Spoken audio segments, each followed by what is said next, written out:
Welcome back to the channel. If you think Fairmont Crest is nothing but glamour, money, and flawless smiles, then today we're about to tear open a single night that could bring the entire Dupree family crashing down. At midnight, Nicole is jolted awake by pure instinct and walks straight into the worst nightmare of her life. Ted and Shanice in the same bed. But the real shock isn't the act of betrayal itself. It's the way Nicole quietly retreats, and then the next morning turns her pain into a weapon, as if she's already seen a trap carefully set long before that night. Who is really directing this game? Did Ted betray her out of desire, or is he part of a deeper scheme aimed directly at the Duprees? And when Kat and the rest of the family learn the truth, who will be the first to pay the price?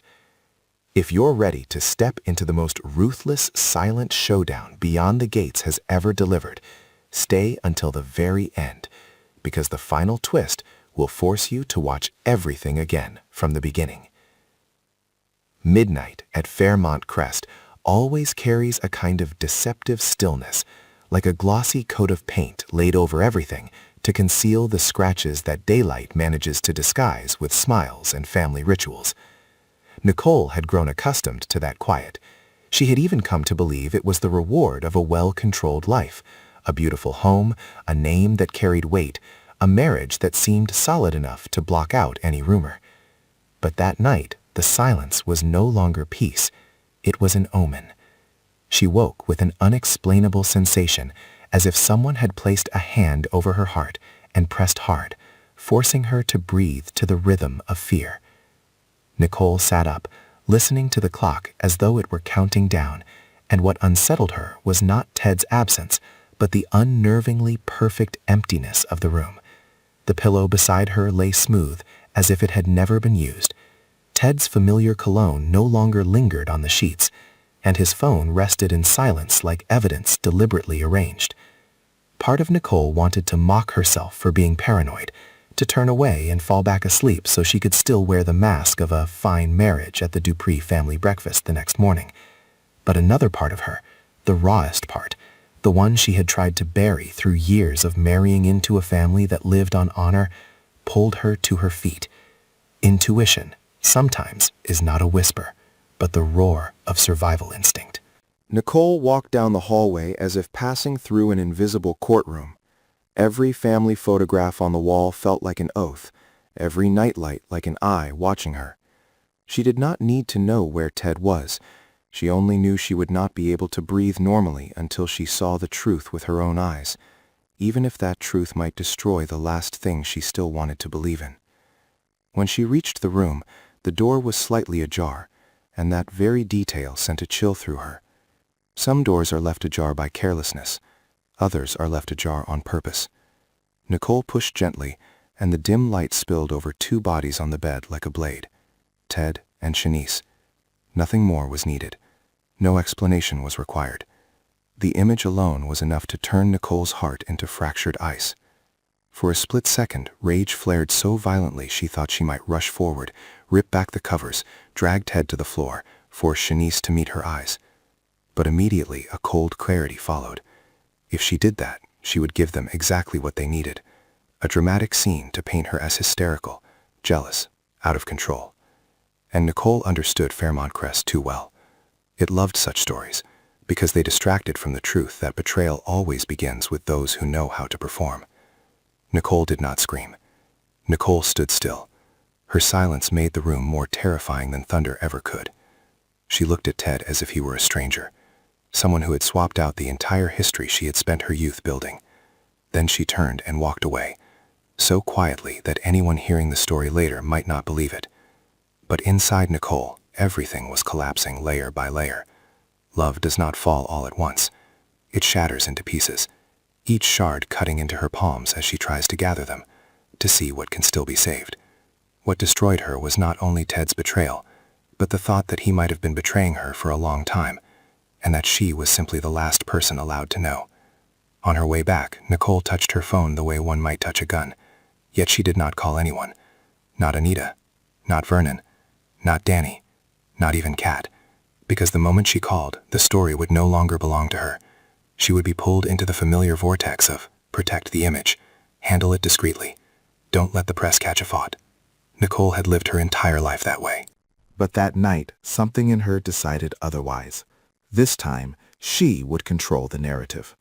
And the most terrifying thing about a betrayed woman is not her pain, but the moment that pain turns into strategy. The next morning, Nicole appeared as usual. No one saw the red eyes from crying because she had cried in the shower, where the sound of running water drowned out the noise of collapse. No one noticed her trembling hands because she clenched them until her nails dug into her skin. She wore a flawless outfit, her makeup immaculate, and her smile was sharp as a blade. Ted looked at her with a flicker of unease, as if trying to gauge how much she knew. Shanice vanished from sight, not out of remorse, but from the storm avoidance instinct of someone who knows she has stepped into forbidden territory. And that, more than anything, enraged Nicole, the ease with which a guilty person believes she can simply slip away. Nicole did not explode publicly, but she began a silent war of jealousy. She did not need to pull hair or slap faces. She only needed Ted to understand that everything he had relied on, his reputation, his family, the Dupree respect he enjoyed, now rested in her hands. Quietly, Nicole changed passwords. Quietly, she canceled one of Ted's critical meetings with a partner waiting for his signature. Quietly, she instructed an assistant to move certain files out of their shared office. And most importantly, she quietly returned to something she had once ignored out of faith in marriage: traces. Nicole did not believe an affair was a simple slip. She believed betrayal was a series of choices, and choices always leave marks. Meanwhile, Kat began to sense the strange atmosphere in the house before anyone spoke of it. Kat was not built for silence. She had grown up under the heavy shadow of the Dupree family and learned that what goes unsaid can be the most dangerous thing of all. She looked at her mother and saw a different Nicole, colder, more contained, as if all emotion had been compressed into a stone lodged in her chest. Kat questioned her with her eyes, with her irritation, with the fear that she was being excluded from a battle that would shape her entire life. But Nicole could not pull her daughter in yet. If Kat knew, she would erupt, and that eruption would expose Nicole's wounds to the entire Dupree household like entertainment. Danny was the first to recognize that something was wrong. Danny had a radar for other people's pain, especially when it was hidden beneath calm. She looked at Nicole and felt a tension like a taut string. Danny had never trusted Ted the way Nicole once had. To her, Ted always carried a dark zone, the kind of man who enjoyed admiration and forgot that admiration is a debt that must be paid. As Danny traced the changes in schedules, the dropped calls, the canceled appointments, she began to suspect Nicole was preparing a strike. And Danny, never one to sit still, chose to investigate rather than wait to be told. Anita was different. She felt every tremor in the family like an earthquake beneath her seat of power. She had lived long enough to know that in Fairmont Crest, a scandal does not just kill a marriage, it kills networks, contracts, credibility. Anita loved Nicole in the way a woman who has paid dearly for every weakness knows how to love, by protecting her image, sometimes to the point of suffocating her truth. When Anita discovered that Nicole had secretly met with the family lawyer early that morning, she did not need to ask questions. She did not panic as one might expect. She became sharper, like a general erecting defenses before the enemy could strike. Vernon, who viewed everything through the clarity of experience, also sensed danger. If this were merely an affair, Nicole would suffer. But if it were a trap, the entire Dupree family would be dragged down with her. The shock came faster than Nicole anticipated, triggered by a variable she did not control: Martin. Already burdened by family pressure and his own fractures, Martin accidentally overheard a piece of information from a staff member that someone had seen Shanice leaving Tent's wing the night before. In Fairmont Crest, the staff do more than serve. They are living cameras. Martin immediately understood that rumors never die, they mutate into something worse. And in trying to help, he made everything explode. He brought the information to Vernon with grave urgency, and Vernon immediately demanded a family meeting, knowing the most dangerous thing is not the truth, but the truth told by someone else first. Nicole was cornered in her own home. Anita wanted to lock the information down. Vernon wanted clarity to avoid manipulation. Danny wanted to rip Ted's mask away. And Kat, beginning to sense that something was being hidden, grew volatile and wounded, as if betrayed a second time by her own mother. Nicole stood between them, torn between screaming and disappearing. She felt like a battlefield where everyone claimed to be protecting her while fighting for control over her decisions. Inside Nicole, two women were at war, one who still loved Ted enough to believe things could be repaired, and another who despised herself for still loving him. She hated Ted, but she hated even more the realization that she had trusted him so completely she ignored even the smallest signs. That self-loathing made her ruthless. The confrontation ignited without words, carried by looks, gestures, silences stretched to the breaking point. Danny stormed off to find Ted like a hurricane, not to fight for Nicole, but because she could not tolerate a man humiliating the Dupree name.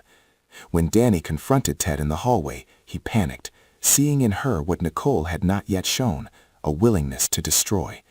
He tried to cloak himself in the language of misunderstanding, but it no longer worked. People like Danny smell lies the way they smell smoke. And at that moment, Kat appeared, catching the panic on Ted's face, the strange coldness on her mother's, and the truth struck her like a blade. Kat's loss was not just faith in Ted. It was faith in the idea of a stable family she had clung to in the toxic world of Fairmont Crest.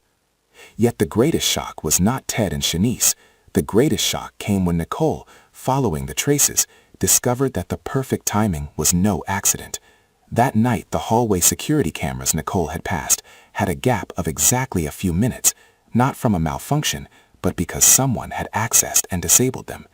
Nicole watched the footage and felt her blood turn cold. An affair could be personal betrayal. Tampering with security was calculated. It turned everything into an operation. Nicole began to suspect Ted was not just unfaithful. He might be part of a plan to undermine her, or at least push her into losing control so others could justify stripping her of power within the family.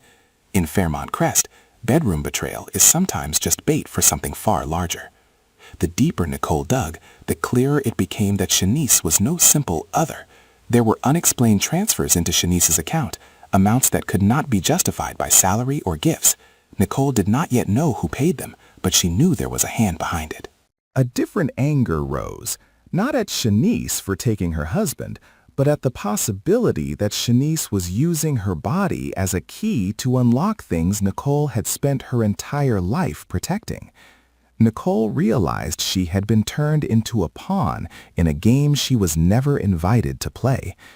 And that realization did not just make her want revenge, it made her want punishment. Nicole's suffering was quiet. It was like a room slowly losing oxygen, leaving her gasping even as she tried to breathe.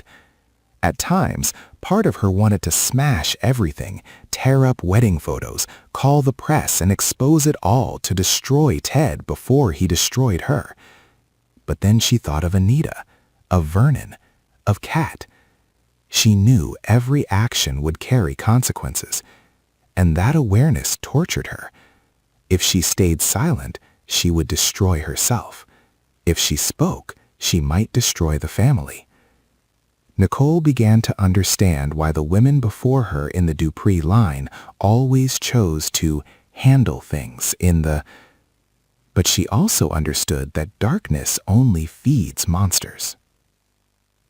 Tension escalated when Anita, attempting damage control, proposed a solution that made Nicole feel betrayed all over again. Seal the information, have Ted step back temporarily, and demand Nicole remain calm to avoid scandal. Anita did not say it outright, but Nicole heard the message beneath it. Endure one more time for the family. That was the moment Nicole nearly broke. She realized love in the Dupree family sometimes came with conditions. Vernon was different. He saw Nicole as a woman standing on a precipice and knew forcing her into silence would push her over.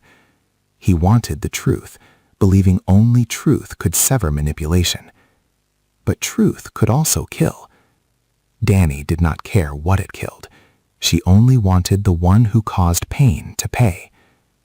Kat was torn between protecting her mother and being unable to accept the humiliation Ted had brought upon them. In that house, love sharpened into blades aimed at one another. Nicole chose to strike back in a way that shocked and frightened everyone. She did not expose the affair. She did not wage a noisy war. She chose a subtler punishment. She dismantled Ted's foundation. Nicole convened a confidential meeting with key figures in the Dupree network and presented the signs of security interference, the suspicious transfers linked to Shanice, and a series of secret appointments Ted had kept without her knowledge. She did not accuse Ted outright. She asked questions. And in a world of power, the right question at the right time is more dangerous than a verdict. Ted was forced into the position of proving his innocence as cracks spread around him. Those who once aligned with him began to look differently at him, fearing entanglement in a scandal that smelled of crime, not just infidelity. But Nicole's counterattack carried losses. While she fought, Kat felt abandoned. She acted impulsively, seeking out Shanice not to fight for her mother, but to reclaim some sense of control. That impulsiveness put Kat in danger. A car following her, an anonymous threat, the sensation of being watched, all signaling she had touched something she should not have. Fairmont Crest was not just a place of affairs. It was a place where people would do anything to keep secrets. When Kat returned home pale and shaken, Nicole realized her war was no longer only emotional. It had become a matter of safety. For the first time, Nicole felt real fear, not of losing Ted, but of losing Kat. That fear ignited a different kind of fury. Her anger shifted from Ted's betrayal to his recklessness in dragging their daughter into a dangerous game. Nicole began to see Ted as a man capable of trading everything to preserve power. And that realization broke her in the final way. She had loved such a man, trusted him, welcomed him into the Dupree family as part of its legacy. She understood she was not just a victim of infidelity, but an accomplice to a profound mistake. The following night, Nicole returned to the room where she had found them, not to seek more pain, but to cement her resolve. The room was empty now, but the residue lingered like smoke clinging to curtains. Standing alone, Nicole weighed the cost of silence. If she protected honor by keeping secrets, she would slowly die. If she exposed everything, she could drag the entire Dupree family into a public war they had never faced. She understood Anita's fear of losing control, but she also knew that if others controlled the story, she would never live as herself again. Then came the final revelation that pushed everything to the brink. Nicole learned that Shanice had met with someone close to the Dupree family before everything unfolded, as if she had been. Nicole did not yet know who it was, but she knew this was no longer just about Ted and Shanice. There was a third hand, a larger motive, possibly aimed at dividing the Duprees, stripping Nicole of her standing, and forcing Anita into ruthless decisions to save the dynasty. Nicole saw the bigger picture and realized she stood at the center of a storm, both its eye and its target. Nicole returned to the family breakfast with a terrifying calm. No one knew what she carried in her bag: a copy of camera data, a financial report, a list of system access logs. She did not speak, but everyone felt she had chosen. Danny saw the ruthlessness of someone driven to the edge. Vernon saw pain transformed into a weapon. Anita understood that this time she could not simply clean up. She faced a rebellion within her own house, the rebellion of a woman exhausted from protecting those who destroyed her. Kat looked at her mother with fear and pride, seeing at last that Nicole was no longer the woman who only endured. Ted finally grasped the most frightening truth. Nicole did not need a loud, jealous spectacle to ruin him. She only needed silence wielded correctly, strikes delivered at the right moment, turning his betrayal into a suspended sentence hanging over his head, slow, relentless, inescapable. Everyone stood on the edge of the abyss, and what terrified them most was not the exposure of secrets, but the fact that Nicole now held the power to decide whether those secrets would be used to save someone or to destroy them. In Fairmont Crest, truth is not always liberation. Truth is a knife placed on the table, and the one holding it is no longer Ted. Nicole has taken it, and as she prepares to bring it down, they finally understand that the price of one night of betrayal may not end in divorce or tears, but in a war of power capable of shattering everything the Dupree family once believed untouchable.